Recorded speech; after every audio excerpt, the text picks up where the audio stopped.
With Daredevil Born Again Season 2 finally out, I figured it was only appropriate to celebrate the release with a project of my own. Technically, I've already done this project back when the first season came out, but it was one of my first serious projects, so I figured it was appropriate to take on this project to see how far I've come. This version you see right here is actually only the third version of my Billy Club. Now, it doesn't look like the version in the show, but it does function like the one in the show, almost. The Daredevil Billy Club is one of the most versatile weapons in MCU history, with its unique functions as a nightstick, nunchucks, separate batons, and many other surprises, such as that of a freaking sniper rifle.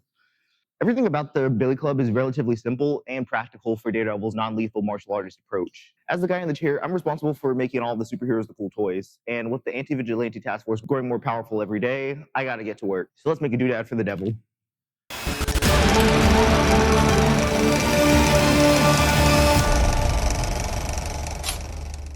See, I remember when episode 4 Born Again finally ended, I just remember immediately designing the club because it was just one of those things that I immediately needed in my hands. After about 30 minutes, I had a decent design, but not a decent plan. See, when I started, I really only had a broken lightsaber blade lying around to work with. Being the broke college student that I was and still am, I sought to use the only resources available to me, and I challenged myself to only buy the rope for the project, nothing else. Luckily, this exposed me to the resources I had, and that's kind of why you see the 3D printed connectors, because my plan wasn't very fluid at the time. This project really should have taken a weekend, but it took a month. A month. I wish someone had told me that the 3D printed connectors were a bad idea, but what's a bad idea but an idea not yet made great? If I remember correctly, I had to print the ends and connectors about 7 or 8 times. The first 5 times because I didn't measure them right and or failed, and the last 3 times because I dropped them 3 times and they shattered every possible time. I'm not really sure I could say the first version was truly the first version because it was kind of more of a marquette since it never truly was functional as a billy club.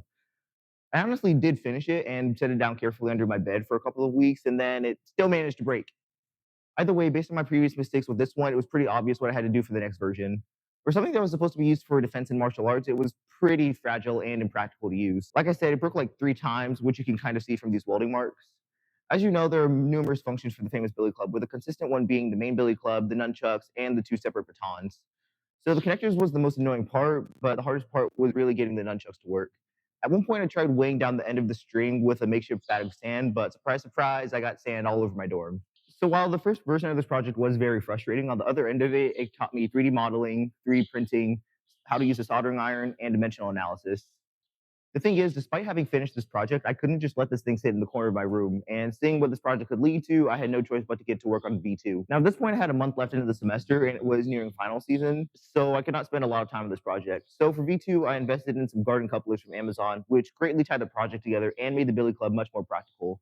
I bought some more polycarbonate tubing since it worked pretty well for the last project. And by that, I mean it was the only thing that worked in the last part of the project. I also had some spare prints from the ends. Never throw away your failures, kids. You never know when you're going to need them. The main obstacle for this version was actually finding another anchor for the nunchucks. See, tying it on the inside would be pretty easy, but on the other side, I felt like it would be quite a challenge. Luckily, one time I was walking back from class and I actually found like this little ring thing that was perfect for what I needed. Some super glue and tying later, I had exactly what I needed.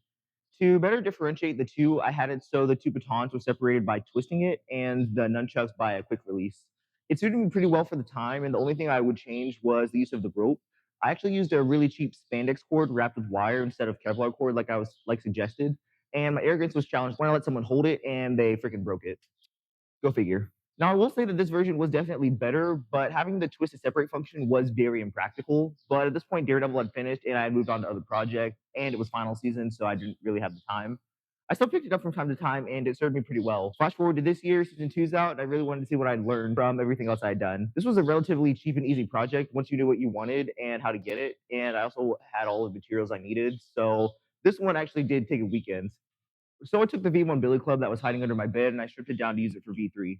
Thank God for my lack of craftsmanship at the time because taking everything apart took the better half of an afternoon. I had to be really careful sawing off the prints without damaging the tubes, and luckily the tubes were relatively unscathed. So once everything was down to the tubes and wrapping, I fashioned the couplers onto the club like last time. A small change I made for this function was instead of implementing the nunchuck function, I sought to use the grappling function, which I just feel like has a wider range of uses, and I think Daredevil would agree based on the parts of season 2 I've seen so far. So to give the V3 a grappling function, I twisted and glued one of the 3D printed ends onto the male coupler and then tied the Kevlar rope onto the ends. After gluing the female end onto the tube and tying the other end of the cord onto a 3D piece, trust me, I have a lot of failed prints. I pretty much had everything I needed. But once I tested that I could slide it in smoothly, I glued the male end of the coupler onto the tube. And for the other end, all I needed to do was twist the glue in the female end onto the end. Now that everything functioned properly, I replaced the tape, and now I have me some billy clubs. I will admit, before filming this, I actually did break it at one point, but I used that to extend the rope a bit because I felt like it was just a little too small. And now, honestly, it is kind of hard to get the rope function back in, so I'm going to need to improve that for V4 if I ever do make one, maybe for season 3. I mean, I hear they've already started filming with the defenders coming back, possibly. Maybe I should add a spring function to this like I've seen other creators do, but we'll see. Maybe back to the drawing board for this one. Now that everything functions properly, I replaced the tape, and now I have me some billy clubs. So now that we have 3 generations of billy clubs under our belt, let's see how they hold up. All right, test run time. We got the V1 and the V3 versus the V2. Let's compare them.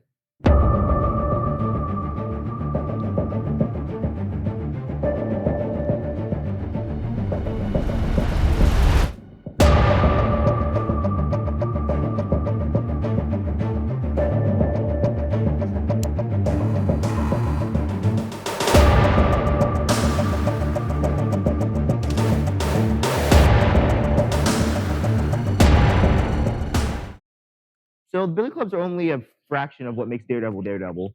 Daredevil is a character composed of religious tribulation, anger, violence, and a fire for the law. I mean, I am an engineering major, so I pretty much have all of that checked off. Also, I'm on a time crunch, so we're going to have to do a training montage instead. I mean, the Billy Clubs work, so I can't skip the training montage, can I? Yeah, that's what I thought.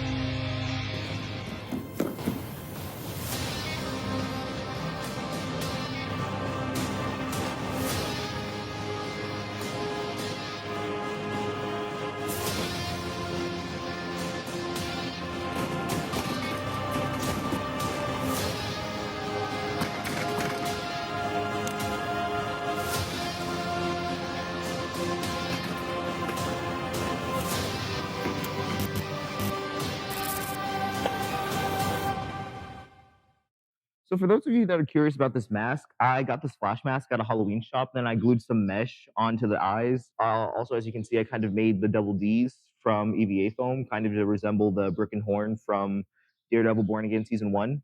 For my time limit, I feel like it was pretty decent. Like this cosplay is kind of giving a bit of King Daredevil and the Netflix Vigilante outfit.